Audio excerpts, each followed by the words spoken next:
Moi, donc, j'ai commencé avec un diplôme d'ingénieur avec une spécialité en thermique énergétique. En sortant d'école, j'ai fait un métier un peu différent en fait, où j'ai pas forcément trouvé quelque chose qui me plaisait dans l'énergie.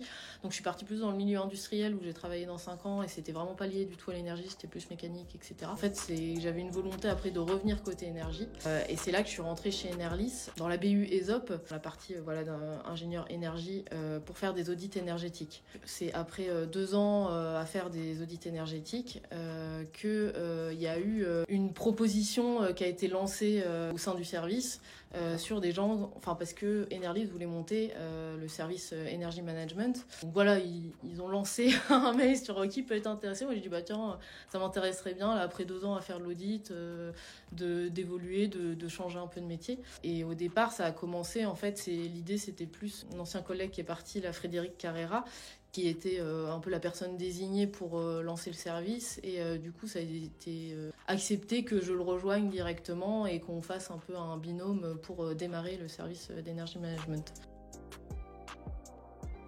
On n'est toujours que 2. Ce qui s'est passé, c'est que Frédéric est parti fin décembre. On a anticipé un peu et Guillaume Barbel nous a rejoint en novembre dernier. Donc voilà, on a fait un peu passation novembre-décembre et depuis janvier, donc on est tous les 2 avec Guillaume au 5e étage, avec toute l'équipe ESOP.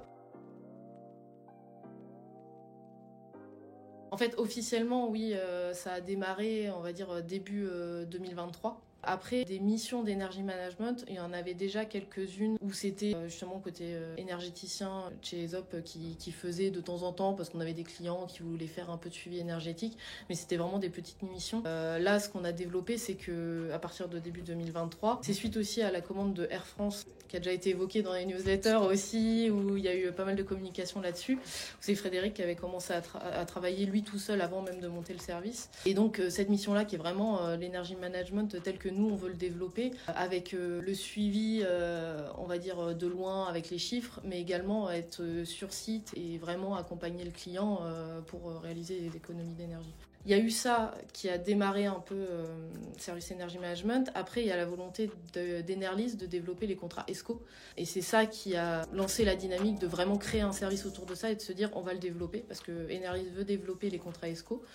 Donc pour rappel ou explication pour ceux qui ne savent pas, le contrat ESCO, l'idée, alors si on fait toute la démarche globale, c'est on a fait potentiellement un audit énergétique avec le client, des préconisations de travaux, et suite à ces préconisations, on va mettre en place un contrat ESCO qui est en fait un contrat où on vend des travaux, on propose le financement de ces travaux-là sur une certaine durée, souvent c'est des contrats de 5 ans, et donc l'idée de l'Energy Manager, c'est de s'assurer que suite aux travaux, on réalise vraiment les économies d'énergie qu'on a assurées aux clients, quoi, qui sont dans le contrat, voire d'en faire plus. Et après, le contrat ESCO, c'est on dit ok, vous ferez tant minimum, et dès qu'on surperforme, là, on se partage les économies d'énergie qui ont été faites. Voilà, c'est un modèle qui est intéressant, surtout pour le côté justement surperformance. Ça permet à la fois de nous, on va dire, de nous motiver à essayer d'aller plus loin dans nos démarches, plus loin que les travaux, d'aller faire du réglage fin des équipements, et pour le client, du coup, de faire plus d'économies d'énergie aussi, quoi. Et des économies financières, bien entendu, parce que c'est ça qui intéresse surtout le client. On va dire il y a 2 journées types où on va travailler sur des tableurs Excel, sur des présentations où on va regarder les économies d'énergie qui ont été faites, faire une petite analyse pour le client. On fait aussi des analyses pour le décret tertiaire, décret BAX, tous ces trucs-là qu'on peut regarder un peu aussi. Donc ça, c'est la journée un peu bureau. Et après, il y a la journée de terrain. Donc, on va chez le client. Et là, dans un premier temps, ça peut être... on visite le site, déjà. On essaie de chercher où est-ce qu'il y a des gisements d'économie d'énergie, en plus des travaux qui ont été réalisés, si c'est sur un modèle ESCO. On est vraiment dans les locaux techniques. On va aller vérifier que les machines, elles fonctionnent bien, que la régulation fonctionne bien.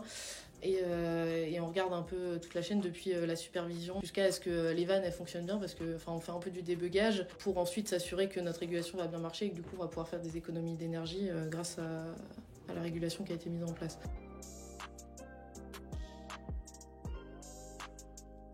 Donc en interne, on va être beaucoup en lien avec les commerciaux parce que, enfin voilà, déjà c'est eux qui ont dû la faire, qui font le lien avec le client.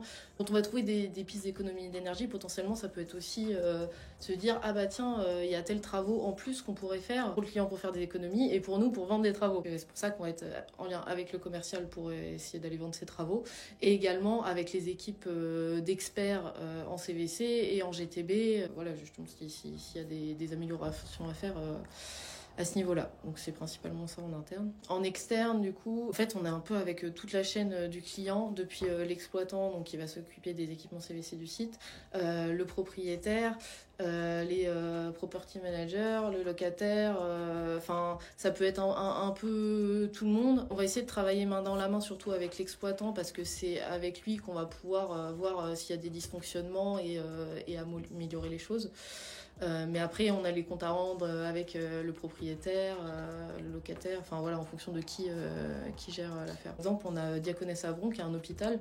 Là, c'est un type de site aussi qui est assez différent, assez délicat, comparé à Air France où c'est des bureaux. Hein.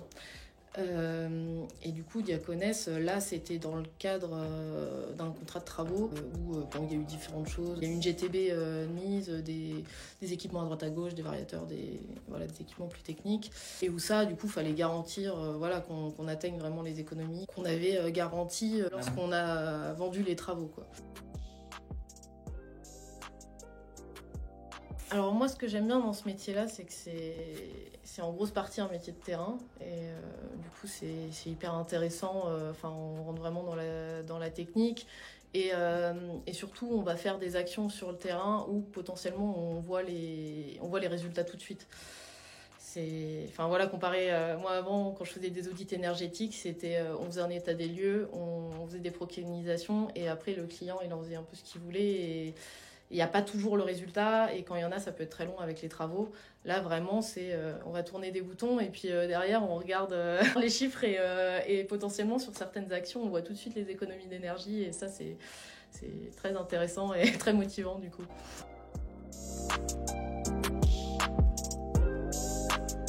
C'est important déjà, on va dire pour que Enerlys ne perde pas d'argent en soi, juste parce que voilà, on vend des travaux et on dit pour les travaux, on vous garantit que vous allez faire minimum tant d'énergie et c'est grâce à ça qu'on peut vendre aux clients le financement avec un loyer, etc. Bon, c'est bien de mettre en place une machine sur place, mais si derrière le client il fait n'importe quoi avec, on fera pas les économies qu'on a dit et c'est Enerlys qui est responsable.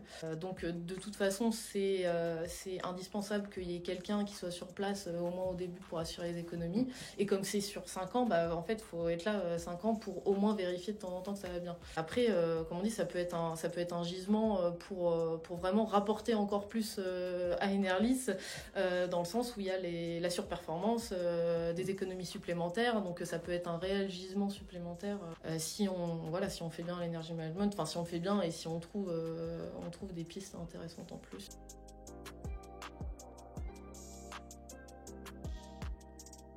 Ce qui est un peu délicat, c'est que avec l'augmentation du prix des énergies, les clients ils vont pas forcément réduire réellement leur facture en euros. Par contre, on va diminuer l'impact de l'augmentation du coût des énergies. Donc ça, forcément, c'est très important pour le client. Et après, notre démarche, ça va aussi leur permettre d'atteindre par exemple, il y a le décret tertiaire, donc nous, notre démarche, ça va clairement dans l'atteinte du décret tertiaire, des objectifs du décret tertiaire. Et également, enfin, la visibilité, hein, toutes les entreprises aujourd'hui, elles cherchent à dire écologiquement, on fait des efforts, voilà, donc ça peut être une vraie vitrine pour le client aussi, de dire, bah voilà, on a fait tant d'économies d'énergie, parce que nous, du coup, en plus, on fait des rapports tous les mois, donc ça, c'est des choses sur lesquelles ils peuvent communiquer aussi. Sur dire bah voilà depuis quelques mois, depuis 1 an, 2 ans, on a réalisé tant d'économies d'énergie, on fait des efforts et voilà.